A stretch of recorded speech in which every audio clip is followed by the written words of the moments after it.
Hi good morning, ನಮಸ್ಕಾರ ಎಲ್ರಿಗೂ. So ಬೆಂಗಳೂರಿಂದ 75 ಕಿಲೋಮೀಟ್ರು ಚನ್ನಪಟ್ಟಣ ತಾಲೂಕಲ್ಲಿ ಇದೇ ಬಸ್ ರೋಡು. ಈ ಬಸ್ ರೋಡ್ಗೆ ಅಡ್ಜಸೆಂಟ್ ಆದಂಗೆ ಇದು 40 ಫೀಟ್ ಬಸ್ ರೋಡು. ಇದು 2 ಎಕರೆ. 1 ಎಕರೆನಲ್ಲಿ ಇಲ್ಲಿ ಎದುರುಗಡೆ ಕಾಣಿಸ್ತಾ ಇರೋ ತೆಂಗಿನ ತೋಟ ಪ್ಲಸ್ 1 ಎಕರೆ ಕಾಲಿದೆ. ಅಲ್ಲಿ ಟಿ ಸಿ ಇದೆಯಲ್ಲ, ಟಿ ಸಿ ಆ ಪವರ್ ಹೌಸು, ಸೊ ಅದು ಖಾಲಿ ಜಾಗ. ಇದು 1 ಎಕರೆ ತೆಂಗಿನ ತೋಟ, 2 ಎಕರೆ ಇದೆ ಪ್ಲಸ್ ಅರ್ಧ ಎಕರೆ ಇದಕ್ಕೆ ಎಕ್ಸ್ಟ್ರಾ ಖರಾಬು ಒತ್ತುವರಿ ಇದೆ. ಇದಕ್ಕೆ own T C, power connection plus ಅಲ್ಲಿ ಪಂಪ್ ಹೌಸು. ಇವರೇನು ಕಲ್ಟಿವೇಷನ್ ಮಾಡ್ತಾಯಿಲ್ಲ.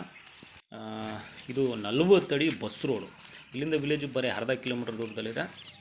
ಪ್ಲಸ್ ಇದು ಲೇಕಿಗೆ ಅಟ್ಯಾಚು, ಹಿಂದೆಗಡೆ ಲೇಕ್ ಇದೆ. ಆ್ಯಕ್ಚುಲಿ ಹೇಳ್ದಂಗೆ ಬಸ್ ರೋಡು. ಇದಕ್ಕೆ ಒಂದು ರನ್ನಿಂಗ್ ಬೋರ್ವೆಲ್ ಇದೆ. General property clear title.